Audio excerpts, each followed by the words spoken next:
श्री गुरु तेग बहादुर साहिब के 350वें शहीदी दिवस को समर्पित पंजाब सरकार की श्रद्धा और सत्कार से भरपूर पहल। पंजाब के 23 जिलों में गुरु साहिब के जीवन और बलिदान को दर्शाते light and sound show Srinagar, Gurdaspur, Faridkot और तख्त श्री दमदमा साहिब, तलवंडी साबो से अनंतपुर साहिब तक 4 महान नगर कीर्तन तथा 23, 24 और 25 नवंबर को अनंतपुर साहिब में होने वाले भव्य समागमों में मुख्यमंत्री सरदार भगवंत सिंह जी मान की ओर से सभी को नतमस्तक होने का हार्दिक अनुरोध। आइए अपनी अटूट श्रद्धा और सत्कार के साथ इन समागमों का हिस्सा बने।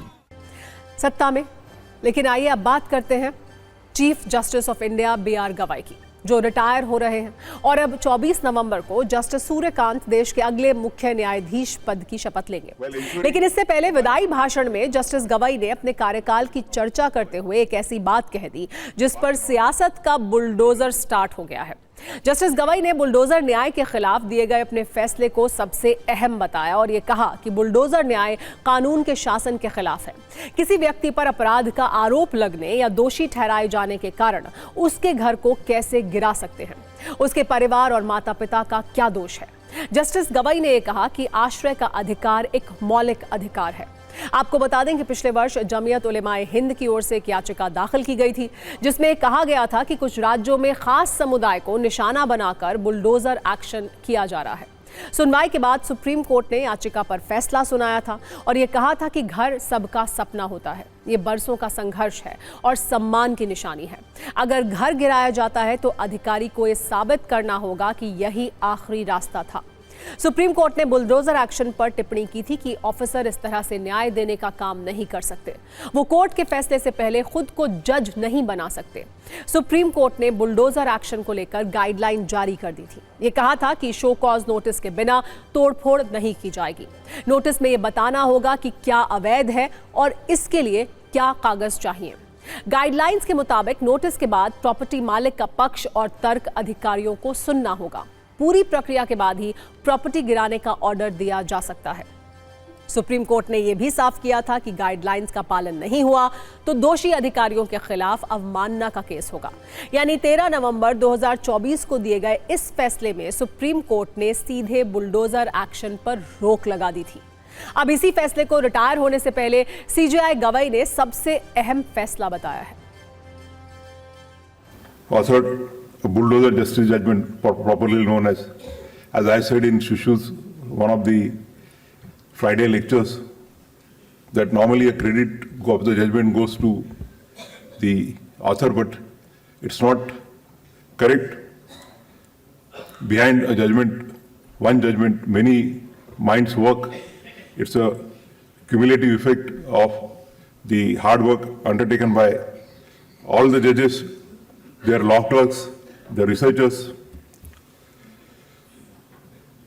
One of the most important judgments that I consider with regard to importance of rule of law, I would be satisfied that we could deliver the said popularly known as bulldozer justice or demolition justice. We are held that right to shelter is a fundamental right, and merely because somebody is suspected, or even for that matter, somebody is convicted, his family who are dependent, who are residing in that house, cannot be thrown away. Their houses cannot be demolished. एक वर्ष पहले जब supreme court का फैसला आया तो कई राज्यों में सियासी क्लेश शुरू हुआ था, लेकिन इसका सबसे ज्यादा असर उत्तर प्रदेश में दिखा। अब जस्टिस गवाई के बयान के बाद सियासी बयानबाजी वाला दौर एक बार फिर से शुरू हो गया है। समाजवादी पार्टी के अध्यक्ष अखिलेश यादव ने कहा कि CJI की टिप्पणी बहुत बड़ी बात है, लेकिन बीजेपी की सरकार को किसी की कोई परवाह है ही नहीं।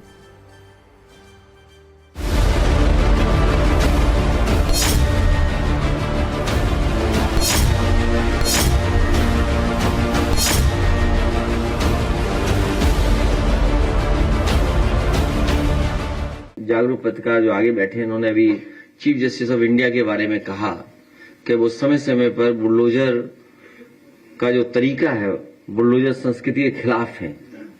सोचिए, चीफ जस्टिस का कहना कितनी बड़ी बात है।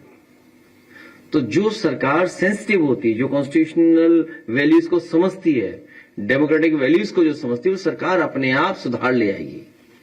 पर यहां कौन सुधरने वाला?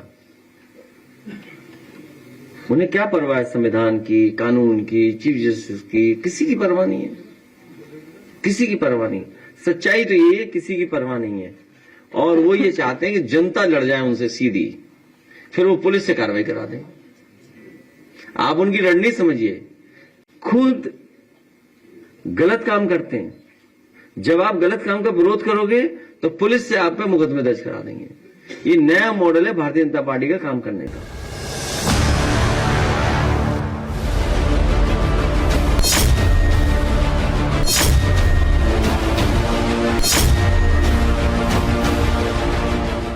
On the eve of the Honorable CJI demitting his office, we wish him the very best, and in his tenure, he has always followed the principles laid in the constitution of our country, and we wish him well. Thank you.